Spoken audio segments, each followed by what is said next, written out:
అతిపెద్ద కమ్యూనిటీ అయిన ముద్దురాజులకు సీఎం కేసీఆర్ ఒక్క సీటు కూడా ఇవ్వలేదని కాంగ్రెస్ ఎంపీ ఉత్తమ్ కుమార్ రెడ్డి మండిపడ్డారు. సూర్యాపేట జిల్లా హుజూర్ నగర్లో కాంగ్రెస్లోకి చేరికలు జోరుగా కొనసాగుతున్నాయి. ఇక బీఆర్ఎస్ పార్టీ నాయకులు పిట్టెల రవి ముద్దురాజు తన అనుచరగణంతో కలిసి ఎంపీ ఉత్తమ్ కుమార్ రెడ్డి సమక్షంలో కాంగ్రెస్ పార్టీలోకి చేరారు. బీఆర్ఎస్ ముద్దురాజు జాతికి ఒక ఎమ్మెల్యే సీటు కానీ మంత్రి పదవి కూడా ఇవ్వకుండా అవమానించారని అన్నారు. ముద్దురాజులకు కాంగ్రెస్ పార్టీ పెద్దపీట వేస్తుందని ఉత్తమ్ కుమార్ రెడ్డి చెప్పారు. ఓటేసి గెలిపించవలసిందిగా మీ అందరికీ నా సవినయ. ఒక ఎమ్మెల్యే టికెట్ లేదు.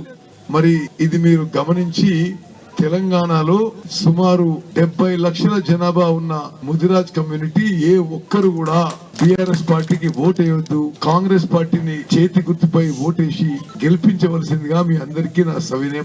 కాంగ్రెస్ పార్టీలో చాలా మంది ముదిరాజుని మేము ఎమ్మెల్యేలు చేసే ప్రయత్నం చేస్తున్నాం. శ్రీహరి ముదిరాజ్ అక్కడ మక్తల్లో, రాజేందర్ నగర్ లో కస్తూరి నరేంద్ర ముదిరాజ్, అదే విధంగా గోషామహల్లో ఒక మహిళా ముదిరాజ్ కూడా అమ్మా సునీత ముదిరాజ్.